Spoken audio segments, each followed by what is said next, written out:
Hello મિત્રો, જય શ્રી કૃષ્ણ। આજે આપણે બનાવીશું મોરબો। એના માટે અહીં આપણે 2 કિલો જેટલી કેરી લીધી છે, મોટી મોટી। હવે આપણે તેની સાલ ઉતારી લઈશું।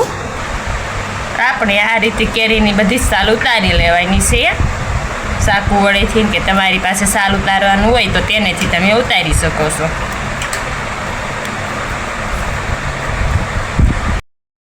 આપણી કેરીની સાલ ઉતરી ગઈ છે, તો હવે આપણે તેને ખમણી લઈશું। આપણે આ રીતે એક ખમણી લેવાની છે, તેમાં આપણે આ કેરીની સાલ ઉતારી લીધા બાદ તેને આ રીતે એક ખમણી લઈશું।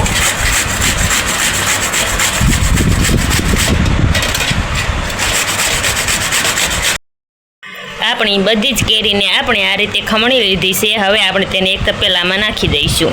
આપણે આ રીતે તેને બધી તપેલામાં નાખી દેવાની છે। આપણે અહીં 2 કિલો જેટલી કેરી લીધી હતી। આપણે તેને આ રીતે સાલ અને ગોટલા કાઢી લીધા છે। આપણે 1 કિલો કેરીમાં 900 ગ્રામ જેટલી ખાંડ નાખીશું, એટલે આપણે અહીં 1 કિલો અને 800 ગ્રામ જેટલી ખાંડ તેમાં નાખવાની છે। આપણે આ રીતે તેમાં ખાંડ નાખી દઈશું। મેં અહીં 2 કિલોમાં 1 કિલો અને 800 ગ્રામ જેટલી ખાંડ લીધી છે। હવે આપણે તેને મિક્સ કરી લઈશું।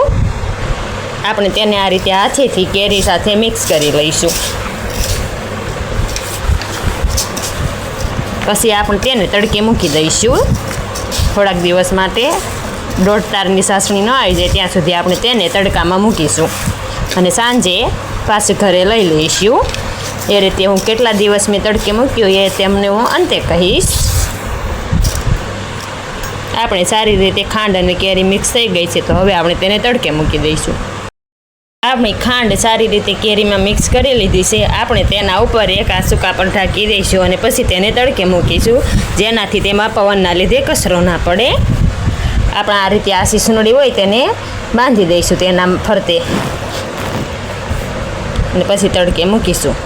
આ રીતે મેં તેને ઢાંકી દીધું છે આસા કાપડથી। હવે હું તેને તડકે મૂકી દઈશ। કેટલા દિવસ મેં મૂક્યું તે હું તમને અંતે કહીશ। આ રીતે હું તેને તડકે રોજ મૂકી દઈશ અને સાંજે લઈ લઈશ। એમ કેટલા દિવસ મૂક્યું તે હું તમને અંતે કહી દઈશ। આપણે અહીં મોરબામાં 1 કિલો કેરીમાં 900 ગ્રામ ખાંડ નાખી હતી। જો તમે વધારે ગળ્યું ન ખાતા તમે તો 800 ગ્રામ પણ ખાંડ નાખી શકો છો। આપણો મોરબો બનીને તૈયાર છે। આપણે તેને તડકે 7 દિવસ માટે મૂક્યો હતો। તેમાં આ રીતે દોઢ તારની ચાસણી આવી જાય એટલે આપણો મોરબો બનીને તૈયાર થઈ જાય। આપણે તેને 1-2 દિવસ થાય એટલે વચ્ચે વચ્ચે હલાવીને મિક્સ કરી લીધો હતો। તમારે તેમાં કોઈ ફ્લેવર જોઈએ તો તમે તેમાં એલચીના પાવડર પણ નાખી શકો અને તજ પણ ખાંડીને નાખી શકો છો। હું અહીં એક પણ નથી નાખી રહી। આપણો મોરબો બનીને તૈયાર છે। આવી જ મારી અવનવી વાનગીઓ જોવા માટે મારી ચેનલ રસોઈનો કરિયાવરને લાઈક, શેર અને સબસ્ક્રાઈબ કરી લેજો। હું તેને એક ડબલામાં ભરી લઈશ। આપણે તેને આ રીતે હલાવીને મિક્સ કરી લઈશું।